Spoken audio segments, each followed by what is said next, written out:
Audio Jungle.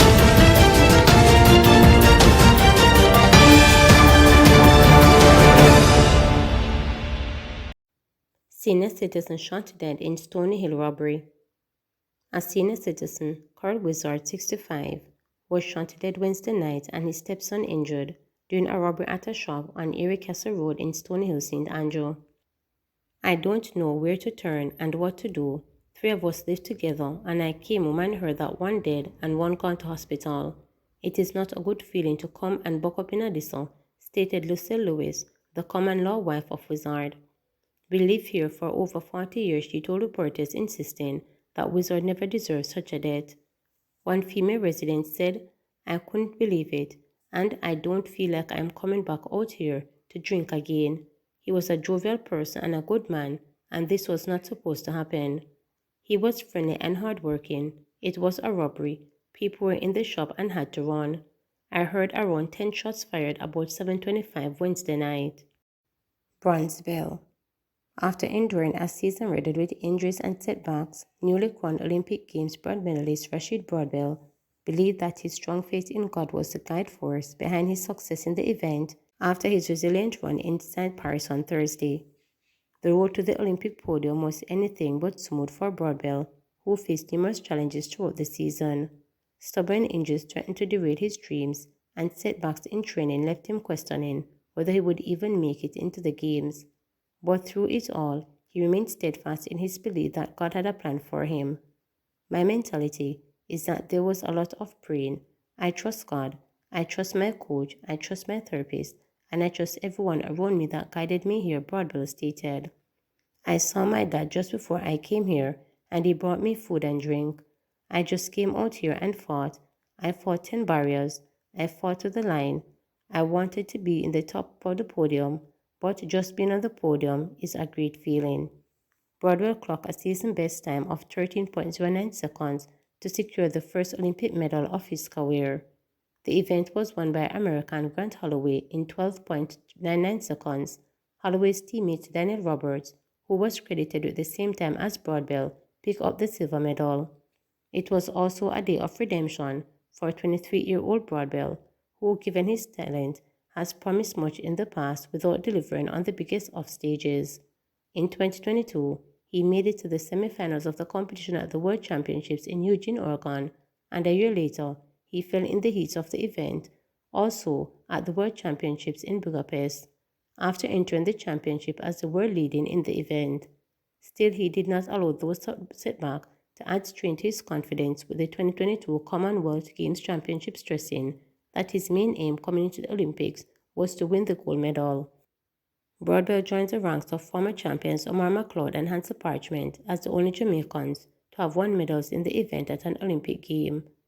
Jamaican athletes have now secured 1 gold, 3 silver and 2 bronze medals at the Games and will be eyeing more success on the 9th day of track and field action. It took 3 years for this to happen, from 2021 to 2024, so I waited 3 years to come out here and give my best shot, and I feel like I did just that. It has been a rough season for me, and given the fact that tonight I am not wearing any tape, I am feeling good. No injuries, nothing, Broadwell said. I just got to keep the ball rolling until the end of the season. Let's see how far I get until September. I am just looking forward to the Diamond Leagues. Also missing out on a medal were 2-time World Championship bronze medalist Rachel Clayton, who fought valiantly but could only manage a 5th place finish this time around. Jamaica's women qualify for 4x4 meter relay final. Jamaica's women qualified for the final of the 4x4 meter relay at the Olympic Games in Paris, winning their semi-final on Friday. An impressive run from Young on the third leg, taking the team from third and handing over first, allowed veteran Stephanie McPherson and Anchor to get to the finish line ahead of Netherlands. Antoinette Knight split 51.70 seconds on the first leg to hand over second behind the fast-starting Irish team before Ashley Williams split 51.50 seconds on the second leg but was passed by 2 other teams. The Netherlands came second and Ireland were timed in third, getting that automatic qualifying spot. Canada, who were fourth, also grabbed one of the qualifying spots in the final on time. The meditation singer Danny Clark has died. Danny Clark, an original member of the Meditations, died in Clarendon on July 27. Anthony Cridland, his former colleague in that roots reggae group, confirmed his death in an interview with reporters. He said Clark, who suffered several strokes in recent years, died in a nursing home. The singer was in his early 70s. Him was a cool brethren, quiet brethren. Him teach me a lot about singing. Him was much very unique when it comes to the playing of his guitar, stated the New York-based Cridland, who last saw Clark in June when he visited Jamaica. Cridland Clark and Winston Watson met in 1973 while living in Majestic Gardens, a Kingston community popularly known as Back To. The following year, they cut a trial song that became Woman Is Like a Shadow, a massive hit for them when released 2 years later by the Channel One label. The group had other hits with Woman Pillar, Running from Jamaica and Tricked. The Meditations also sung harmony on several of Bob Marley's songs including Punky Reggae Party, Black Man Redemption, and Rasta Man Live Up. The trio moved to the United States in the late 1970s, with Clark initially settling in New York, then Arizona. Throughout the 1980s and 1990s, they recorded a number of albums for independent companies such as Greensleeves in the United Kingdom and Heartbeat Records. Stand in Love, released in 2002 by their Meditation music label, was the last album to feature Clark, who returned to Jamaica 12 years ago. Watson died in New York in March 2019. Danny Clark is survived by 7 children. He was predeceased by 1 and several grandchildren. More than 100 students get 6-week internship at Sandals. Through its commitment to sustainable tourism, the Sandals Corporation University SCU has again partnered with the Jamaica Center of Tourism Innovation JCTI to host more than 100 high school students for a 6-week internship program. This falls under SCU's Hotel and Tourism Management HTM program, a 2-year certification in tourism available to high school students who are placed at various industry organizations and forms part of the Ministry of Tourism Human Capital Development Strategy.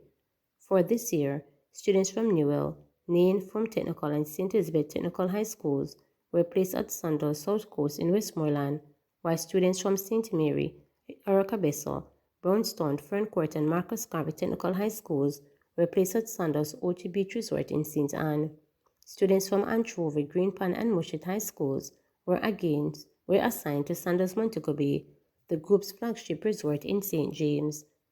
General Manager of Sandals Montego Bay, Christopher Elliott, shared his joy at being able to host a new group of students each year. We're happy to partner with the JCTI to nurture students at this stage of their lives, which is crucial to the decision making for the future. We partner with the Learning and Development team to ensure they truly emerge into the operations and are being guided by team members and managers in the day-to-day tasks that are required to give our guests the best experiences. We believe that this period serves as a time to expose them to what it takes to work in the industry, with the hope that they will be inspired enough to venture into the field, stated Elliott. In the meantime, Tevin Campbell, leading and development manager at Sandals South Coast, said that his team has 36 vibrant interns that are immersed in the Sandals experience. According to Campbell, as an educator, it is a joy for them to see the students grasp information quickly and enthusiastically. They are not just learning, they are shaping the future of hospitality and paving their way to becoming the industry's next leaders, stated Campbell. Meanwhile, Daniel Hossang, upper sixth form student at Ferncourt High School assigned to Sandals Ochi Beach Resort Sales Department, highlighted his joy at being part of the program. He stated that he is quite familiar with the tourism industry as his stepfather worked with the Jamaica Union of Travelers Association, and he would tell him about the wonderful guests he spoke to and the experiences he had daily. I am thrilled to have been allowed to be at Sandals, to be given this opportunity to get hands-on experience, shadow senior leaders, and learn more about the culture and what the resort has to offer is truly amazing. I am also getting more exposure, meeting guests from across the world, and learning about providing service excellence. I chose to study hospitality and tourism because it is our country's fastest growing sector. I hope to be a manager in the industry, training interns like myself one day, he further stated. Remember to subscribe, like, share, and click the notification bell for daily updates.